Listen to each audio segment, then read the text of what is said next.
श्रीमद् भागवत महापुराण तृतीय स्कंध 14वां अध्याय। इस अध्याय के अंतर्गत आज आप सुनेंगे दीति का गर्भ धारण। श्री सुखदेव जी कहते हैं, हे राजन, प्रयोजनवश शूकर बने श्री हरि की कथा को मैत्रेय जी के मुख से सुनकर भी भक्तिव्रतधारी विदुर जी की पूर्ण तृप्ति न हुई। अतः उन्होंने हाथ जोड़कर फिर पूछा। विदुर जी ने कहा, हे मुनिवर, हमने यह बात आपके मुंह से अभी सुनी है कि अदिति दैत्य हिरण्याक्ष को भगवान यज्ञमूर्ति ने ही मारा था। हे ब्रह्मन, जिस समय भगवान लीला से ही अपनी दाढ़ों पर रखकर पृथ्वी को जल से निकाल रहे थे, उस समय उनसे दैत्यराज हिरण्याक्ष की मुठभेड़ किस कारण हुई? श्री मैत्रेय जी ने कहा, हे विदुर जी, तुम्हारा प्रश्न बड़ा ही सुंदर है, क्योंकि तुम श्री हरि की अवतार कथा के विषय में ही पूछ रहे हो, जो मनुष्यों के मृत्युपाश का छेदन करने वाली है। देखो, उत्तानपाद का एक पुत्र ध्रुव बालकपन में श्री नारद जी को सुनाई हुई हरि कथा के प्रभाव से ही मृत्यु के सिर पर पैर रखकर भगवान के परम पद पर आरूढ़ हो गया था। पूर्व काल में एक बार इसी बारह भगवान और हिरण्याक्ष के युद्ध के विषय में देवताओं के प्रश्न करने पर देवदेव श्री ब्रह्मा जी ने उन्हें यह इतिहास सुनाया था, और उसी के परंपरा से मैंने सुना है।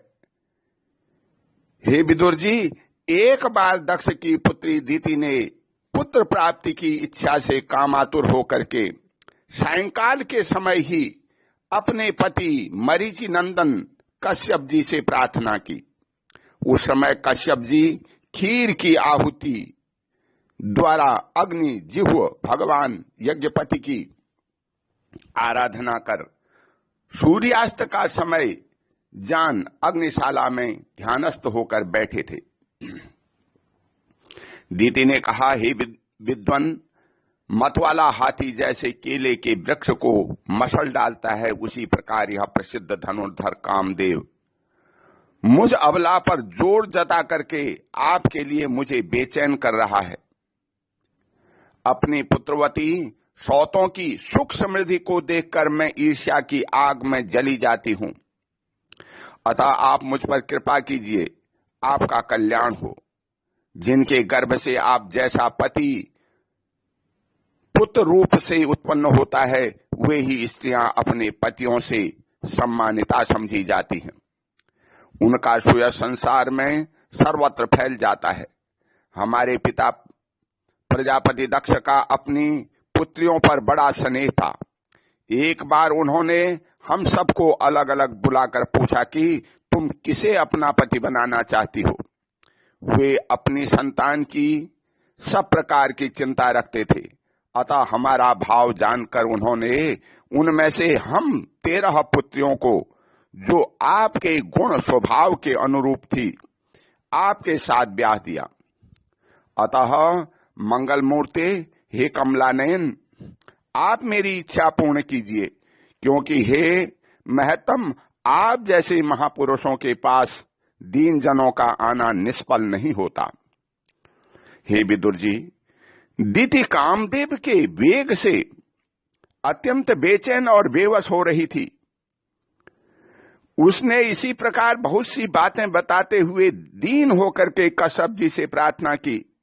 तब उन्होंने उसे सुमधुर वाणी से समझाते हुए कहा, हे भीरू, तुम्हारी इच्छा के अनुसार मैं अभी अभी तुम्हारा प्रिय अवश्य करूंगा। भला जिसके द्वारा अर्थ, धर्म और काम तीनों की सिद्धि होती है, अपनी ऐसी पत्नी की कामना कौन पूर्ण नहीं करेगा? जिस प्रकार जहाज पर चढ़कर मनुष्य महासागर को पार कर लेता है, उसी प्रकार गृहस्थाश्रमी दूसरे आश्रमों को आश्रय देता हुआ अपने आश्रम द्वारा स्वयं भी दुख समुद्र के पार हो जाता है। हे मानिनी, स्त्री को तो विचित्र पुरुषार्थ की कामना ले कामना वाले पुरुष का आधा अंग कहा गया है, उस पर अपनी गृहस्थी का भार डालकर पुरुष निश्चिंत होकर विचरता है। इंद्रिय रूप शत्रु अन्य आश्रम वालों के लिए अत्यंत दुर्जय हैं। किंतु जिस प्रकार किले का स्वामी सुगमता से ही लूटने वाले शत्रुओं को अपने अधीन कर लेता है, उसी प्रकार हम अपनी विवाहिता पत्नी का आश्रय लेकर उन इंद्रिय रूप शत्रुओं को सहज में ही जीत लेते हैं। हे ग्रेश्वरी, तुम जैसी भार्या के उपकारों का बदला तो हम अथवा और कोई भी गुणग्राही पुरुष अपनी सारी उम्र में अथवा जन्मांतर में भी पूर्ण रूप से नहीं चुका सकते। तो भी तुम्हारी इस संतान प्राप्ति की इच्छा को मैं यथाशक्ति अवश्य पूर्ण करूंगा, परंतु अभी तुम एक मुहूर्त ठहरो, जिससे लोग मेरी निंदा न करें। यह अत्यंत घोर समय राक्षसादि घोर जीवों का है और देखने में भी बड़ा भयानक है। इसमें भगवान भूतनाथ के गण भूत प्रेतादि घूमा करते हैं। हे साध्वी, इस संध्या काल में भूत भावन भूतपति भगवान शंकर अपने गण भूत प्रेतादि को साथ लिए बैल पर चढ़कर विचरा करते हैं, जिनका जटाचूट शमशान भूमि से उठे हुए बवंडर की धूलि से धूसरित होकर दैदीप्यमान हो रहा है, तथा जिसके स्वर्ण कांतिमय गौर शरीर में भस्म लगी हुई है, वे तुम्हारे देवर ससुर महादेव जी अपने सूर्य चंद्रमा और अग्नि रूप 3 नेत्रों से सभी को देखते रहते हैं। संसार में जिनका कोई अपना या पराया नहीं है, न कोई अधिक आदरणीय और न निंदनीय ही है, हम लोग तो अनेक प्रकार के व्रतों का पालन करके उनकी माया को ही ग्रहण करना चाहते हैं, जिसे उन्होंने भोग कर लात मार दी है। विवेकी पुरुष अविद्या के आवरण को हटाने की इच्छा से उनके निर्मल चरित्र का गान किया करते हैं। उनसे बढ़कर तो क्या, उनके समान भी कोई नहीं है और उन तक केवल सत्पुरुषों की ही पहुंच है। यह सब होने पर भी वे स्वयं पिशाचों का सा आचरण करते हैं।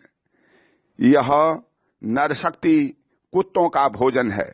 जो अविवेकी पुरुष आत्मा मानकर वस्त्र आभूषण माला और चंदन आदि से इसी को सजाते संवारते रहते हैं, वे अभागे ही आत्माराम भगवान शंकर के चरणों को हंसते हैं।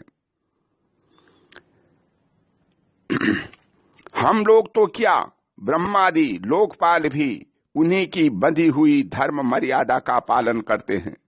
वे ही इस विश्व के अधिष्ठान हैं तथा यह माया भी उन्हीं की आज्ञा का अनुसरण करने वाली है।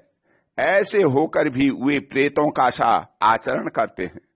अहो, उन जगत व्यापक प्रभु की यह अद्भुत लीला कुछ समझ में नहीं आती। मैत्रेय जी कहते हैं, पति के इस प्रकार समझाने पर भी कामातुरा दीति ने वैश्या के समान निर्लज्ज होकर ब्रह्मर्षि कश्यप का वस्त्र पकड़ लिया।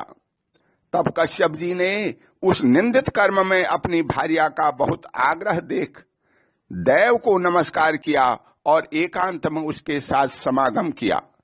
फिर जल में स्नान कर प्राण और वाणी का संयम करके विशुद्ध ज्योतिर्मय सनातन ब्रह्म का ध्यान करते हुए उसी का जप करने लगे। हे विदुर जी, दीति को भी उस निंदित कर्म के कारण बड़ी लज्जा आई और वह ब्रह्मर्षि के पास जा सिर नीचा करके इस प्रकार कहने लगी। दीति बोली, हे ब्रह्मन, भगवान रुद्र भूतों के स्वामी हैं। मैंने उनका अपराध किया है, किंतु वे भूत श्रेष्ठ मेरे इस गर्भ को नष्ट न करें। मैं भक्त वत्सला कल्पतरु उग्र एवं रुद्र रूप महादेव को नमस्कार करती हूँ। वे सत्पुरुषों के लिए कल्याणकारी एवं दंड देने के लिए भाव से रहित हैं, किंतु दुष्टों के लिए क्रोध मूर्ति दंड पाणी है। हम स्त्रियों पर तो व्याघ्र भी दया करते हैं। फिर वे सतीपति तो मेरे बहनोई और परम कृपालु हैं, अतः वे मुझ पर प्रसन्न हों। श्री मैत्रेय जी ने कहा, हे विदुर जी, प्रजापति कश्यप ने सायंकालीन संध्या वंदना कर्म से निवृत्त होने पर देखा कि दीति थर-थर कांपती हुई अपनी संतान की लौकिक और पारलौकिक उन्नति के लिए प्रार्थना कर रही है। तब उन्होंने उससे कहा, कश्यप जी ने कहा, तुम्हारा चित्त काम वासना से मलिन था, यह समय भी ठीक नहीं था और तुमने मेरी बात भी नहीं मानी तथा देवताओं की भी अवहेलना की। अमंगलमयी चंडी तुम्हारे कोख से 2 बड़े ही अमंगलमय और अधम पुत्र उत्पन्न होंगे। वे बार बार संपूर्ण लोक और लोकपालों को अपने अत्याचारों से रुलाएंगे।